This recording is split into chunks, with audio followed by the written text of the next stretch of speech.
Welcome back to MMAOddsBreaker. Today we have Bellator 143 competitor Chase Gormley. Get ready to fight Dan Charles.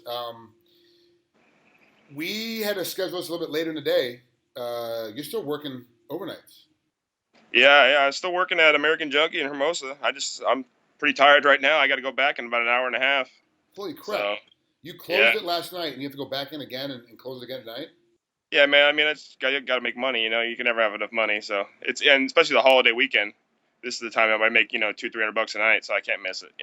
And so that seems to kind of work with your workout schedule, though, right? For the majority of the times, you're not closing every night. You're not up all night every night, but you are working, making a little bit of money, and then you're still able to get up in the morning and get your strength and conditioning and get all your other practices in, right?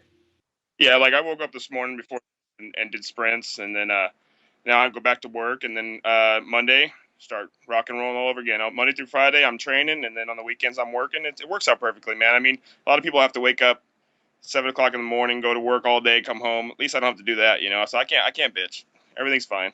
You only work at American Junkie Friday and Saturday and Sundays? As of right now, when I have a fight schedule, I work Wednesday through Sunday. So I was gonna say because it doesn't seem like it'd be enough money to maintain. But and they have no problem adjusting your schedule when it's training camp time. I mean, my security manager's pretty cool. He knows what's up. And even if they didn't, I'd be like, well, then I'll see you guys later, because fighting's my number one priority, and balancing jobs are a dime a dozen. I mean, I'll get another one if I have to. So it is what it is. All right, let's talk about Dan Charles. He's your opponent coming up here on the 25th. Yeah. How do you see this as a fight? You're 12-4. He's 9-3. Yeah. Relatively close in record. But how do you see him as a competitor? I think he's good. I think Lashley kind of was just too big and strong for him. It kind of made him look worse than he is. But he's really tough. He had quick hands. He had nice little push kicks and stuff. And he has a couple things up his sleeve I got to watch out for. But I think if I keep the pressure on him like I did with my last couple guys, and I wear them out, they get tired, and then after that I can just get my game plan going and keep the fight under control, and I think I'll be fine. But it's gonna be a tough fight, and I definitely could be in danger if I do anything sloppy in there. Yeah, especially at the heavyweight division. 4-ounce gloves don't have much protection. You get hit, and it tends to drop a lot of guys. Do you see this fight being super aggressive, high action, high energy, or do you see more of a tactical battle? I think it matters how the fight goes. The first round really dictates the pace. Like if he wants to come out and brawl, then I'm just gonna have to adapt to that situation. If he wants to sit back and pick apart, stay at a distance and throw punches, I'll have to adapt to that, whether either wrestling, whether throwing my kicks, whatever I got to do to make sure I'm winning that fight, no matter where it's at, top or bottom. This will be your 5th fight in 2 years. Yeah. And you're basically you're on a 5-fight win streak now, about to be a 6-fight win streak.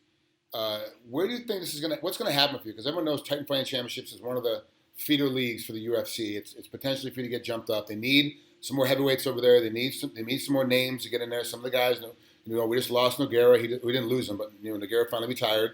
And so there's holes that are happening. People are starting to step away from the sport, move on to other things. And they need heavyweights. Do you think? I mean, obviously, another victory is going to put you a step closer to getting a phone call. But do you think it's going to be you're getting 1 to 2 fights away from getting a phone call? Do you think you're still 5 fights away from getting a phone call? How do you see it breaking out right now? Well, as far as the UFC concerned, I'm not really interested in going there at the moment. I mean, I think the fights, I'd probably be getting paid the same, and I'd be having way, way tougher fights. So I think Bellator is the perfect place for me at the time being. With my skill level, I still have a lot to improve on. You know what I mean? I'm a good fighter, but I definitely have a lot of holes. And at UFC, I mean, I've been there before. If you have holes, it's a bad time. You know what I mean? So I mean, I still have a lot to improve on. And I think the next 4 fights I have with Bellator will help gauge where I'm at and whether I'm ready for the UFC. So UFC is, I'm not in a hurry to get there. I figure I got another 6 years of being competitive. So I'm just gonna, play it day by day and fight by fight, not look too far in the future because you never know what's gonna happen. That's a super smart assessment. I mean, that's a really smart assessment. Yeah.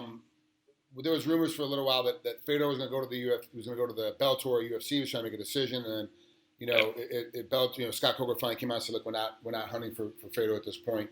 Did that excite you? Thinking about that? Oh, wow, Fedor Emelianenko, one of the greatest of all time, is thinking about making a comeback and jumping in. He's a little bit older, but he's still got a huge name. He's slowed down a little bit because he is older, but he still has a huge name. It's going to be great to have him in the heavyweight division, but he's got a huge name. It's like I could and potentially he could come back and be a lot of ring rust, not be very good.